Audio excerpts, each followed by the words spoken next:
Olá pessoal, tudo bem com vocês? O meu nome é Bruno Vilas e hoje eu vou contar para vocês um caso criminal. Se você gosta desse tipo de vídeo, já te convido a se inscrever no canal e ativar o sininho para não perder as notificações. Todas as terças e sextas-feiras tem vídeo novo aqui no canal. Maria Ridulph nasceu em 12 de março de 1950, filha de Michael e Francie Ridulph, em Sycamore, Illinois. Ela era a mais nova de 4 filhos, tendo 2 irmãs e um irmão. Embora muitos residentes vivessem ou trabalhassem em fazendas na área, seu pai Michael trabalhava em uma das poucas fábricas de Sycamore e sua mãe French era dona de casa. Na época em que foi sequestrada, Maria tinha 7 anos, 44 centímetros de altura e pesava 23 quilos, com cabelos e olhos castanhos. Na escola, ela era exemplar, estava na segunda série e tinha as melhores notas na sala dela. Ela também recebeu prêmios da escola dominical na Igreja Evangélica Luterana de St. John. De acordo com sua mãe, Maria era nervosa. Quando tinha algum problema que não conseguia resolver, ficava histérica, disse French em uma entrevista em 1957. Logo após o desaparecimento de Maria, alguém provavelmente teria que matá-la para mantê-la quieta. Eu sou a única que poderia acalmá-la. A mãe da garota também disse que a menina tinha medo do escuro. Sua melhor amiga era Kate Sigman, de 8 anos, que morava na mesma rua dos Ridolphs. Na noite de 3 de dezembro de 1957, Maria implorou para poder sair, pois havia começado a nevar. Depois de terminar o jantar, Maria Ridolph e Cat Sigman saíram para brincar. O sol já havia se posto, então estava parcialmente escuro. Só havia a claridade da iluminação das ruas. Perto da casa de Maria, as meninas jogaram um jogo que elas chamavam de Fuja dos Faróis, correndo para frente e para trás, tentando evitar os faróis dos carros que se aproximavam na rua. De acordo com Kate, eles foram abordados por um homem que Kate mais tarde descreveu à polícia como tendo 20 e poucos anos, alto, com um queixo esguio, cabelo claro e uma falha nos dentes, vestindo um suéter colorido. O homem, que dizia se chamar Johnny, disse às meninas que tinha 24 anos e não era casado. Ele perguntou se elas gostavam de bonecas e gostavam de passeios nas costas, tipo cavalinho. Ele deu uma carona para Maria nas costas, depois disso ela voltou para sua casa e pegou uma boneca para mostrar a ele. Depois que Maria voltou, Kate correu de volta para sua casa para pegar suas luvas, deixando Maria sozinha com o homem. Quando Kate voltou, Maria e o homem não estavam mais ali. Kate foi até a casa dos Ridolph para dizer a eles que não conseguia encontrar Maria. A família inicialmente pensou que Maria estava se escondendo e enviou o irmão de 11 anos de Maria para procurá-la. Depois que ele não conseguiu encontrá-la, os Ridolphs chamaram a polícia. E em 1 hora a polícia civil começou uma busca na cidade, mas não conseguiram localizar Maria, ou o Johnny, o homem com quem ela foi vista pela última vez. O FBI, presumindo que Maria podia ter sido sequestrada além das fronteiras estaduais, ou seja, um crime federal, chegou a Sycamore em 2 dias para ajudar as polícias locais e estaduais na busca. O FBI e a polícia entrevistaram várias testemunhas que viram as duas meninas brincando sem nenhuma outra pessoa presente entre as 18 e as 18h30. E também falaram com parentes que viram e falaram com a Maria e a Kate enquanto Maria pegava a boneca. Com base nessas entrevistas, Johnny teria abordado as meninas depois das 18h30 e o FBI concluiu que Maria foi sequestrada entre 18h45 e 19 horas. Kate Sigman foi a única testemunha que viu Johnny e foi colocada sob custódia de proteção, já que a polícia e o FBI temiam que o sequestrador voltasse e a machucasse. As autoridades fizeram com que ela visse fotos de criminosos condenados ou suspeitos que se assemelhavam a Johnny. John Tessier, que foi condenado pelo crime mais de 50 anos depois, morava no bairro das Meninas e estava na lista original de suspeitos, com base em uma denúncia. Mas a polícia não conseguiu que Kate o identificasse depois que ele forneceu um álibi para a noite do crime. No final de dezembro de 1957, Kate foi levada para o gabinete do xerife do condado de Dane, em Madison, para ver uma lista de possíveis suspeitos. Ela identificou possivelmente Thomas Joseph Riverd, descrito em documentos do FBI como um homem de 35 anos com cabelo loiro escuro ondulado. No entanto, Riverd tinha um álibi, pois estava na prisão no momento do sequestro. Riverd também não se parecia fisicamente com John Tessier, que era 15 centímetros mais alto e 17 anos mais novo que Riverd. Quando questionada anos depois sobre a identificação de 1957, Kate disse que não se lembrava de ter escolhido Riverd. O desaparecimento de Maria recebeu cobertura da imprensa nacional, e tanto o presidente da época, o Dwight, quanto o diretor do FBI, Edgar Hoover, se interessaram pelo caso. A polícia continuou a investigar vários suspeitos na área, incluindo traficantes e criminosos sexuais conhecidos e um homem local que havia dado carona às crianças, mas não encontrou nenhuma pista sólida. Os pais de Maria apareceram na televisão e em outras mídias, implorando pelo retorno seguro de sua filha e pela ajuda do público para encontrá-la. Mas em 26 de abril de 1958, perto de Woodbine, Illinois, dois turistas em busca de cogumelos em uma área arborizada ao longo da Rota 20 dos Estados Unidos descobriram os restos mortais de uma criança pequena, vestindo apenas uma camisa, além de uma camiseta e meias, sob uma árvore parcialmente caída. A condição de decomposição do corpo indicava que ele já estava ali há vários meses. O corpo foi identificado como de Maria Ridolph, com base na arcada dentária, além de uma mecha de cabelo e as camisas e meias que ela estava usando. O resto das roupas de Maria, incluindo casaco, calça, sapatos e roupa íntima, não foi encontrado. Nenhuma foto foi tirada da cena do crime, embora fotos tenham sido tiradas da localização geral sem mostrar o corpo, porque o legista James Furlong não queria que as fotos do corpo da criança vazassem para os jornais. Como o crime ocorreu dentro de Illinois, ao invés de cruzar as fronteiras estaduais, o FBI retirou-se do caso, deixando para a polícia estadual e local. A autópsia inicial não determinou a causa da morte, devido ao estado de decomposição do corpo. Durante uma autópsia feita 50 anos depois, um antropólogo forense determinou que Maria provavelmente havia sido esfaqueada várias vezes na garganta.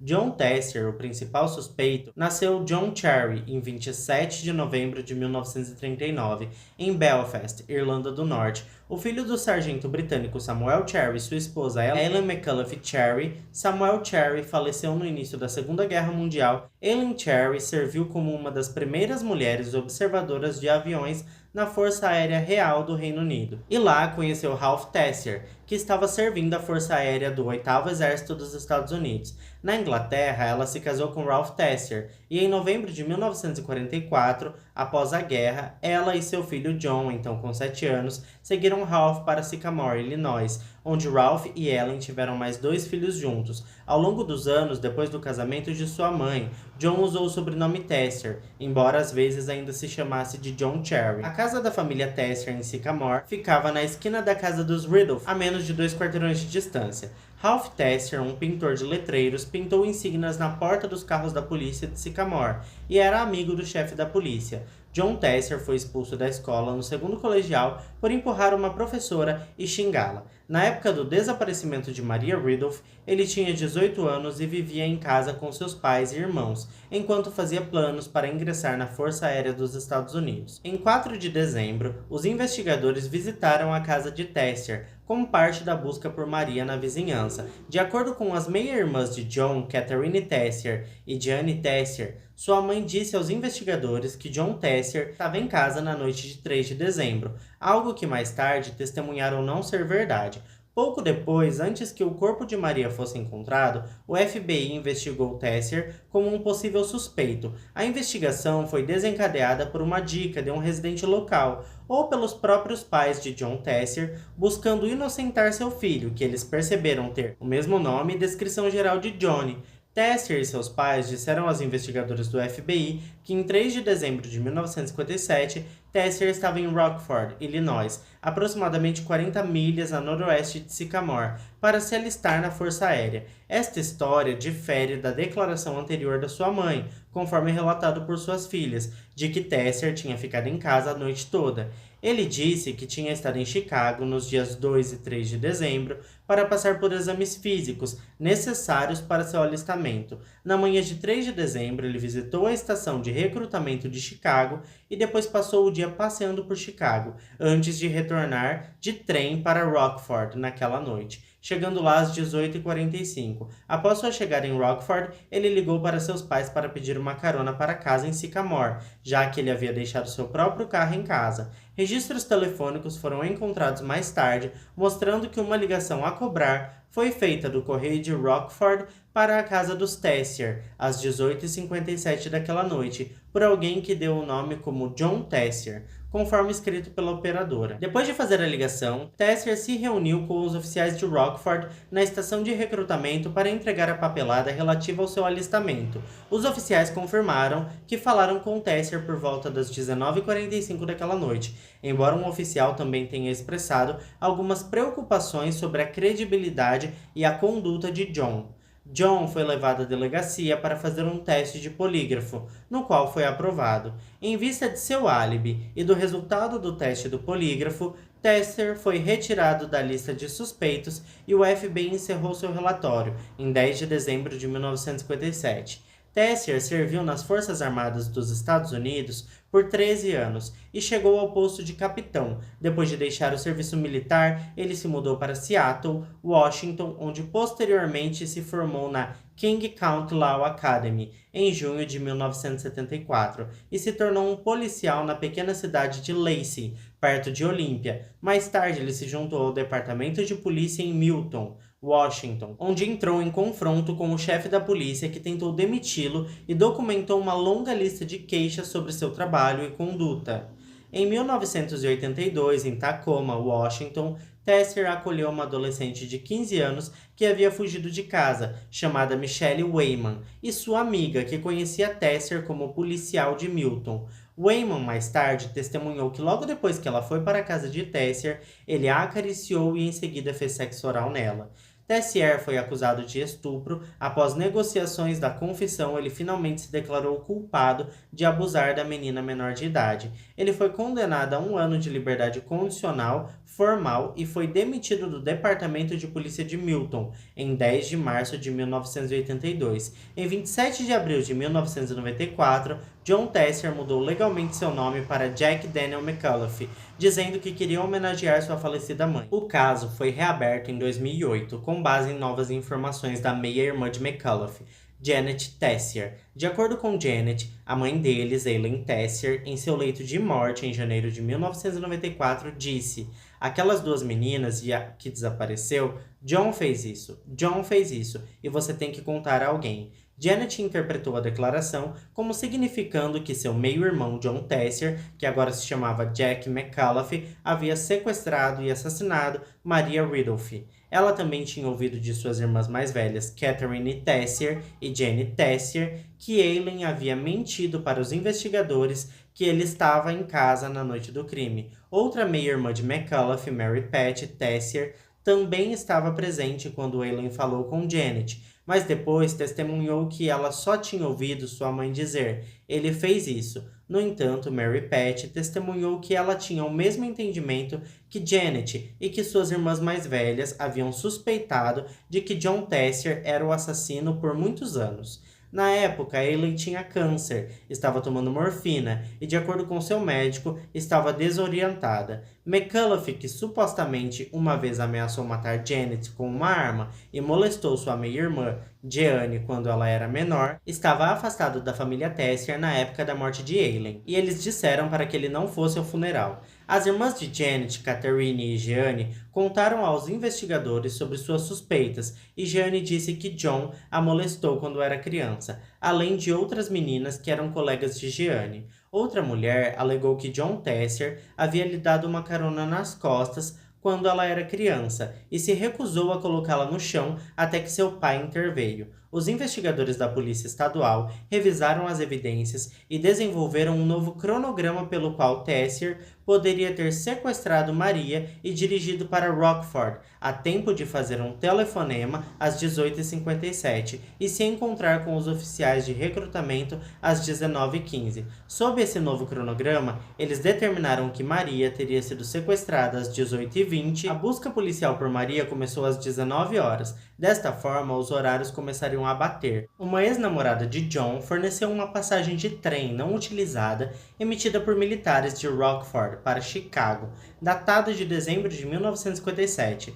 Os investigadores interpretaram isso para sugerir, ao contrário do álibi de Tessier, que Tessier não havia pegado o trem em sua viagem para Chicago e tinha, em vez disso, dirigido seu carro até lá, o que significa que ele poderia ter voltado para Sycamore à tarde, em 3 de dezembro, sequestrado Maria e dirigido para Rockford. Em julho de 2011, o Departamento de Polícia de Seattle, que se juntou à Polícia do Estado de Illinois na investigação, levou McAuliffe para interrogatório, usando um interrogador profissional devido à experiência de McAuliffe na aplicação da lei.